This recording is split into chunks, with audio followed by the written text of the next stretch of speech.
رب العالمین نے اپنے پیارے پیغمبر کو اس کائنات کے اندر ہمارے لیے بہترین نمونہ بنا دیا ہے۔ لَقَدْ كَانَ لَكُمْ فِي رَسُولِ اللَّهِ أُسْوَةٌ حَسَنَةٌ، اور آقا نے اپنی پوری زندگی کے جو بھی اعمال کیے ہیں، وہ چاہے فعلی ہو تقریری ہو، چاہے وہ بول کر ہوں یا خاموشی کے ساتھ ہوں یا اپنے عمل کے ساتھ اظہار کر کے ہوں، وہ سارے کے سارے اعمال امت کے لیے خیر ہے، امت کے لیے بھلائی ہے، کیونکہ رسول اللہ صلی اللہ علیہ وسلم کا فرمان عالی شان ہے، انما بعثت معلما، کائنات کے لوگوں میں تمہارا استاد بن کر آیا ہوں، میں معلم بن کر آیا ہوں۔ استاد کا کیا کام ہے؟ استاد کے سارے شاگرد روحانی بیٹے ہوا کرتے ہیں، اپنے بیٹوں کی طرح تربیت کرتا ہے۔ ایک استاد ایک قوم کا معمار ہوتا ہے، ایک قوم کا ہادی ہوتا ہے، ایک قوم کا رہنما ہوتا ہے، ایک قوم کا مینارہ ہوتا ہے۔ وہ اپنے مستقبل کو سامنے بٹھا کر ان کی تربیت کر رہا ہوتا ہے۔ ماں باپ آسمان سے لے کر زمین تک لے آتے ہیں اولاد کو، اب استاد کا کام ہوتا ہے اس کو علم کے ذریعے زمین سے آسمان کی بلندیوں تک پہنچا دے۔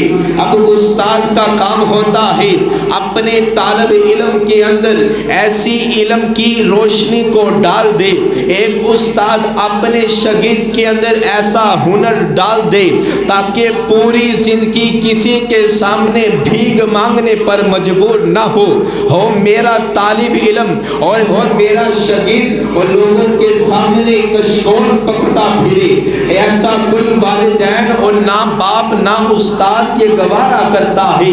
اسی لیے اس کو ہنر دیا جاتا ہے، اسی لیے اس کو تعلیم دی جاتی ہے۔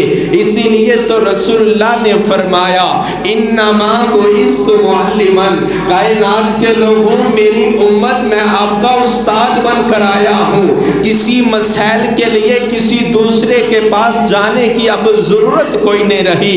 فرمایا کہ اب میں اتنے آپ کو مسائل بیان کر دوں گا، زندگی سے لے کر موت تک، حتیٰ کہ موت سے لے کر قبر تک، قبر سے لے کر حشر تک سارے کے سارے مسائل کی میں وضاحت کر دوں گا۔ کسی کے سامنے آپ کو کشکول پکڑنے کی ضرورت کوئی نہیں۔ تورات کی طرح، زبور کی طرح، انجیل کی طرح ان عیسائیوں نے، ان پادریوں نے اپنی طرف سے مسائل کو گڑنا شروع کر دیا، کیونکہ تورات، زبور، انجیل مکمل کامل کتابیں نہیں ہیں۔ اسلام ایک دین واحد ہے، دین واحد یہ قرآن کتاب ہے، اللہ تعالیٰ کا یہ فرمان ہے جس کے اندر انسان کی پوری زندگی کے مسائل کو بیان کر دیا گیا ہے۔ اور کوئی قرآن کو اکیلا نہ سمجھے، قرآن کی تفسیر حدیث ہے، اگر قرآن کو ہم لیں گے لیکن حدیث مبارکہ کو نہ لیں گے، فرمایا کہ ہماری زندگی کا پیغام، اللہ کا فرمان ادھورا رہ جاتا ہے۔ اگر اللہ نے قرآن عطا کرنا ہوتا کوہ دور کی طرح ہم کو قرآن کا ایک پورا نسخہ عطا کر دیتے۔ رسول اللہ کس لیے آئے ہیں؟ رسول اللہ ہمیں بتلانے کے لیے آئے ہیں۔ اللہ کا قرآن اس انداز سے کہتا ہے، اس کا عمل اس انداز سے کرنا ہے۔ رب العالمین کا قرآن ہے اقیموا الصلاۃ، لوگوں نماز کو قائم کرو۔ اب نماز کتنی ادا کرنی ہے؟ رب العالمین کا قرآن اقیم الصلاۃ، رب العالمین نے نماز کو قائم کیا ہے جب سورج کا طلوع ہوتا ہے، جب سورج ڈھلنے لگتا ہے، جب سورج غروب ہو جاتا ہے، رات کے اندھیرے میں یہ 5 نمازیں ہیں، فجر، ظہر، عصر، مغرب، عشاء۔ رسول اللہ نے اب بتلایا کہ فجر کے نماز کے جو فرض ہیں وہ 2 رکعت ہیں، اور اسی طرح ظہر کی نماز کو آپ نے ادا کرنا ہے، یہ 4 رکعت کو ادا کرنا ہے۔ آپ کی فرض نماز کی ادائیگی ہو جائے گی. آپ نے عصر کی نماز کو قائم کرنا ہے, 4 رکعت کو ادا کرنا ہے. مغرب کے لیے فرض نماز کے لیے آپ نے 3 رکعت کو قائم کرنا ہے. عشاء کی نماز کا وقت آ پہنچا ہے, آپ نے 4 رکعت کو نماز کو ادا کرنا ہے. حضرات یہ قرآن پاک کے اندر رکعت کی یہ مکمل تفسیر موجود نہیں. رب العالمین نے صرف اتنا حکم دیا, اقیم الصلاۃ. اب اقیم الصلاۃ کی تفسیر دیکھنی ہے تو لقد کان لکم فی رسول اللہ اسوۃ حسنہ. اب رسول اللہ کی زندگی کو دیکھو, آقا نے کتنی نمازوں کو ادا کیا ہے, کتنے نوافل کو ادا کیا ہے, کتنی سنتوں کو ادا کیا ہے. پھر اسی طرح اپنی زندگی میں اپنا لو. اسی کو کہتے ہیں حجیت حدیث بھی ہم مانتے ہیں اور قرآن کو بھی مانتے ہیں. حضرات رب العالمین کے پاک پیغمبر نے فرمایا ایک رکعت کے اندر ایک رکوع کرنا ہے. اس سے قبل آپ نے سورۃ فاتحہ سے پہلے ثنا پڑھنی ہے, پھر سورۃ فاتحہ پڑھنی ہے, اس کے بعد کوئی قرآن پاک کی سورت کا آغاز کرنا ہے, پھر رکوع کرنا ہے, سبحان ربی العظیم کی تسبیح بولنی ہے, پھر اسی طرح آپ نے سمیع اللہ لمن حمیدہ کہہ کر پھر اللہ کے سامنے اپنی جبین نیاز کو جھکا لینا ہے. یا اللہ میں تیرے سامنے آ گیا, میں طریقہ وہ لے کر آیا ہوں جو رسول اللہ کا طریقہ ہے, تیرے قرآن کا پیغام ہے. سجدوں و بقیہ, رب العالمین تیرے سامنے ہم سجدہ کریں, روتے ہوئے سجدہ کریں, تیری تسبیحات کو بیان کرتے ہوئے سجدہ کریں. اب آقا نے ہمیں فرما دیا ہے 7 ہڈیوں پر سجدہ کرنا ہے. ہم نے اپنے ہاتھوں کو بھی زمین پر رکھ دیا, اپنے گھٹنوں کو بھی زمین پر رکھ دیا, اپنے پاؤں کو بھی زمین پر رکھ دیا, ناک پیشانی کو زمین پر رکھ کر یہ 7 ہڈیوں پر سجدہ کر رہے ہیں تو رسول اللہ کی سنت کے مطابق کر رہے ہیں. فرمایا کیا پڑھنے لگے ہو؟ سبحان ربی الاعلی, سبحان ربی الاعلی, سبحان ربی الاعلی. یا اللہ تیرے پاک پیغمبر نے ہم کو بتلایا ہے تسبیح یہ پڑھنی ہے. پھر اپنے گھٹنوں کو موڑ کر التحیات للہ. فرمایا یہ رسول اللہ کی تعلیمات ہے. قل ان صلاتی و نسکی و محیای و مماتی للہ رب العالمین. مسلمانی کا دعویٰ کرنے والے حق تو یہ بنتا ہے وَاعْبُدْ رَبَّكَ حَتَّى يَأْتِيَكَ الْيَقِينُ. انسان پیدا ہوا ہے تو کانوں میں اذان دی گی نا, اللہ اکبر اللہ اکبر, اشہد ان لا الہ الا اللہ, اشہد ان محمد الرسول اللہ, حی علی الصلاۃ حی علی الفلاح, اللہ اکبر اللہ اکبر لا الہ الا اللہ. یہ اذان دی گئی. اب فرمایا کہ جب تیری نماز جنازہ کو پیش کر دیا جائے گا, جب تیرا آخری وقت آ جائے گا, وَاعْبُدْ رَبَّكَ حَتَّى يَأْتِيَكَ الْيَقِينُ. اس اذان کے پیغام کو سمجھنا. اللہ کے سامنے ساری زندگی جب بھی اذان کا پیغام آ جائے تو تیرا اب حق بنتا ہے کہ مسجد میں آئے, تیرا اب حق بنتا ہے اس اذان کی اطاعت کرتے ہوئے جو تجھے بچپن میں پیغام ملا تھا. اور ہم بڑے نصیبے والے ہیں, مسلمان کے گھرانے میں پیدا ہوئے, آتے ساتھ ہم کو کلمہ نصیب ہو گیا. ہم نے اتنی اپنی جانیں بھی قربان کوئی نہیں کی, اپنے رشتہ داروں کو بھی بغانہ کوئی نہیں کیا, اور طیف میں جا کر ہم نے پتھر بھی برداشت کوئی نہیں کیے, اسی طرح لوگوں کے تانے بھی برداشت نہیں کیے. حضرات ہمیں ماں کی گود کے اندر یہ کلمہ نصیب ہو گیا. لوری کے طور پر جب ہم سونے لگتے, جب ہم رونے لگتے, ماں کہتی لا الہ الا اللہ, لا الہ الا اللہ. یہ لوری کے طور پر ہمیں کلمہ نصیب ہوا. ہم کتنے نصیبے والے ہیں. اب بھی ہم اگر اس کلمے کی لاج نہ رکھیں تو ہمیں پھر مسلمان کہلانے کا کیا حق ہے؟ اپنی زبان سے اگر پڑھ لیا لا الہ الا اللہ تو کیا حاصل, دل دل و جاں مسلمان نہیں تو کچھ بھی نہیں۔ میں بتلا رہا تھا کہ جب انسان بچہ پیدا ہوتا ہے اذان دی جاتی ہے، اب اذان کے بعد اس اذان کے بعد نماز نہیں پڑھائی جاتی۔ جب بچہ فوت ہوتا ہے، جب نوجوان فوت ہو جاتا ہے، جب میرا بزرگ وفات پا جاتا ہے، اس سے پہلے اذان نہیں ہوتی، نماز ہوتی ہے۔ اذان نماز جنازہ سے پہلے کوئی اذان نہیں ہوتی، نہ تکبیر ہوتی ہے۔ اسی طرح نماز کو ادا کر دیا جاتا ہے۔ لوگ کہتے ہیں فلاں فلاں بندہ بڑا گبڑو جوان وقت فلاں کاروبار کرنے والا اب دنیا سے وہ چودھری رخصت ہو گیا، فوت ہو چکا ہے۔ اب کہنے لگے اذان دینی ہے جس طرح نمازوں کے اندر اذان دیتے، کہ اب اذان کی ضرورت کوئی نہیں، کیونکہ رسول اللہ نے بتلایا نہیں۔ اگر حقیقت میں دیکھا جائے ہماری اذان ہو چکی ہے بچپن کے اندر، جب ہم پیدا ہوئے تھے اللہ اکبر کی صدا ہمارے کانوں میں دی گئی تھی، لوگ اہل و عیال بھی قریب موجود تھے۔ اب اس اذان سے لے کر اس نماز تک ہماری یہ زندگی ہے، یہ صرف ہماری زندگی ہے، اذان سے لے کر نماز تک۔ اب ہمیں یہ سوچ لینا چاہیے اس مختصر زندگی کے اندر ہم نے کیا کیا کرنا ہے، اپنے رب کو راضی کرنا ہے کہ اپنے رب سے بیگانہ ہو جانا ہے۔ رب العالمین کا قرآن وَعْبُدْ رَبَّكَ حَتَّى يَأْتِيَكَ الْيَقِينُ، انسانیت کا حق تو یہ ہے کہ انسان اللہ کے سامنے اتنی عبادت کرے، اتنی عبادت کرے کہ آخری وقت آ پہنچے، ادھر سے فرشتہ آئے کل نفس ذائقۃ الموت، تیرا آخری پیغام آ گیا ہے تو زبان سے جاری ہو رہا ہو لا الہ الا اللہ، اللہ اکبر، سبحان اللہ، اپنی زبان سے اللہ کی تسبیحات پڑھتا رہے، یعنی کہ پوری کی پوری زندگی اللہ کے نام کر دے۔ حضرات اور میں یہ آپ کو بات بتلا دوں، جب کوئی پریشانی آتی ہے نا، جب کوئی مصیبت آتی ہے، جس وقت وہ کلمہ آپ کی زبان پر ہوتا ہے وہی آپ کا تقیہ کلام ہوتا ہے۔ آپ کہتے ہیں میں اسی طرح یہ معاشرے میں یہ بولتا ہوں، اگر جو انسان معاشرے کے اندر زیادہ گالیاں بولتا ہے مشکل کے وقت وہ گالیاں بولنا شروع ہو جاتا ہے۔ جو قبر والا، حشر والا، موت والا یہ لمحہ ہے جب فرشتے انسان کی جان کھینچ رہے ہوں گے، بڑا سختی والا معاملہ ہے۔ اگر اپنی زبان سے انسان ذکر عام دنیا کے اندر، عام زندگی کے اندر ذکر کرنے والا ہوگا نا، تب اس کو ذکر نصیب ہوگا۔ اگر گانے بولنے والا ہوگا اس کو گانے بولنا ہو گئے۔ اگر کوئی انسان گالیاں بولتا ہے عام زبانیں زد عام میں، اس کی زبان پر وہ گالیاں جاری ہو جائیں گی۔ اگر کوئی آپ کس طرح مارے اگر برداشت کر جاتے ہیں، کل اسی طرح موت کے وقت بھی آپ برداشت کریں گے، آپ کو محسوس ہو جائے گا۔